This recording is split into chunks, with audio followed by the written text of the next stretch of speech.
جی بسم اللہ الرحمن الرحیم، السلام علیکم۔ میرا نام گل حسن خان ہے اور آپ میرا یوٹیوب چینل دیکھ رہے ہیں سوشل اینڈ پولیٹیکل کارنر۔ پچھلے ولاگ میں نے آپ سے بات کی تھی نگران سیٹ اپ کی۔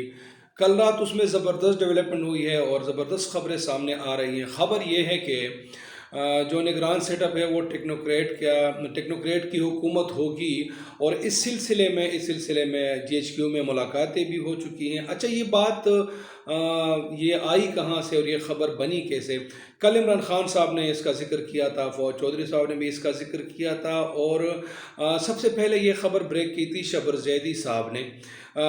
ایک ٹی وی چینل میں وہ انٹرویو دے رہے تھے اور اس نے کہا تھا کہ نگران سیٹ اپ ملٹری اسٹیبلشمنٹ لانا چاہتی ہے پاکستان کی بہتری کے لیے، اور اس سلسلے میں جو جی ایچ کیو میں ملاقاتیں ہوں ان ملاقاتوں میں رضا باقر صاحب اور عبدالحفیظ شیخ صاحب اور دوسرے ٹیکنوکریٹ بھی شامل تھے۔ اب اگر ٹیکنوکریٹ کی حکومت طویل مدت کے لیے آئے گی تو اس کا سب سے زیادہ فائدہ کس کو ہوگا؟ پی ڈی ایم کو ہوگا، کیونکہ پی ڈی ایم کا جو پولیٹیکل کیپٹل ہے وہ ان 8 مہینوں میں ٹوٹل ضائع ہو چکا ہے، اور اس لیے وہ انتخابات میں جانے سے کترا رہی ہے، کیونکہ ان کو پتہ ہے، ان کو اپنے آئینے کا پتہ ہے۔ جو بائی الیکشن ہوئے تھے تو خان صاحب 75% ان سے الیکشن جیتے تھے، تو اس لیے وہ نہیں جا رہے الیکشن میں۔ تو جو نگران سیٹ اپ ٹیکنوکریٹ کی آئے گی تو پی ڈی ایم کو زبردست طریقے سے ٹائم بھی مل جائے گا، ان کو اپنا ووٹ بینک جو اسمبل کرنے میں بھی ٹائم مل جائے گا، اور جو ان کا پولیٹیکل کیپٹل ہے وہ بھی تقریباً اس عرصے میں دوبارہ سے وہ ایک جگہ پہ اکٹھا ہو سکے گا۔ یہ تو تھی پی ڈی ایم کی جو آنے والے نگران حکومت کے جو فوائد ہیں وہ لے گی۔ پاکستانی عوام کہاں پہ کھڑی ہے؟ اگر نگران سیٹ اپ آئے گا تو ظاہری بات ہے، رات بھی میں نے بات کی تھی کہ وہ مشکل ترین فیصلے کرے گی۔ مشکل ترین فیصلے ایسے ہوں گے کہ مہنگائی کا طوفان آئے گا۔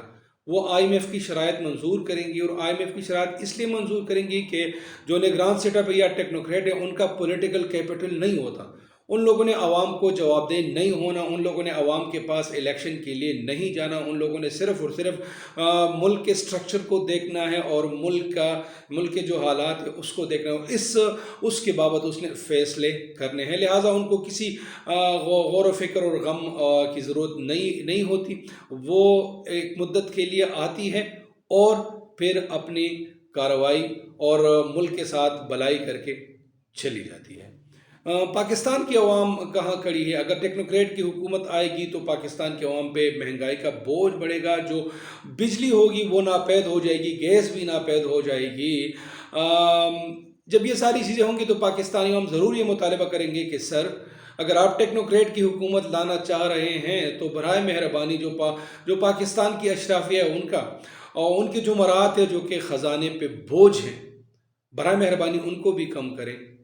جو جوڈیشری ہے، جو وابڈا ہے، جو دوسرے اشرافیہ ہیں، جو ملٹری اسٹیبلشمنٹ ہے، جو سول اسٹیبلشمنٹ ہے، سب کے سب جو پاکستانی خزانے پہ مراد کا بوجھ لیے پھرتے ہیں، ان کو بھی چاہیے کہ وہ اپنے مراد کو کم کریں اور اپنے جیب خرچے پہ 1-2 سال کے لیے اپنی زندگی گزارے اور اپنے اخراجات برداشت کر سکے۔ تو یقیناً جب ٹیکنوکریٹ کی حکومت آئے گی اور غریبوں پہ جو بوجھ ڈالا جائے گا، اشرافیہ پہ اگر بوجھ ڈالا جائے تو ہو سکتا ہے کہ پاکستان کے حالات بہتری کی طرف گامزن ہو سکے۔ 1100 روپے کا جب یہ تھیلا تھا، مہنگائی کی بات جاری تو مہنگائی پہ بات کروں گا، تو جو عوام ہے جو آج کل مائک لیے پھرتی ہے وہ آج کل نظر نہیں آ رہی، کیونکہ جو 1100 کا جو آٹا تھا وہ 2500 کا ہو گیا ہے، 2500 کا تیلا ہو گیا ہے، لیکن ابھی کوئی بھی نظر نہیں آ رہا پاکستان کی گلی کوچوں میں، بازاروں میں۔ جب 1100 کا تھیلا تھا تو سب میں مہنگائی کا جو کھیڑا تھا وہ سر چڑھ کے بول رہا تھا، اور ہر پاکستانی جو ہے نا وہ مائک اٹھائے ہوئے تھا اور بازاروں میں پھر رہا تھا اور کہہ رہا تھا کہ مہنگائی سے آپ کو کیا تکلیف ہے، مہنگائی کتنی بڑھ گئی ہے۔ وہ صرف اور صرف عمران خان کو ڈیفیم کرنے کے لیے اور عمران خان کی حکومت گرانے کے لیے ایک بیس بنایا جا رہا تھا۔ ابھی وہ مائک والے بالکل بھی نظر نہیں آ رہے۔ تو جس طرح سے پی ڈی ایم کو دوسری طاقتوں نے سپورٹ کیا ہے پی ڈی ایم کو لانے کے لیے، اس طرح میڈیا نے بھی ایک زبردست کردار ادا کیا ہے۔ اب یہ جو کردار ہے، اب میڈیا پاکستان کے لیے کرتی ہے یا لفافہ لے کے کرتی ہے یا اپنے مفادات کے تحت کرتی ہے، یا غریب عوام کے مفادات بھی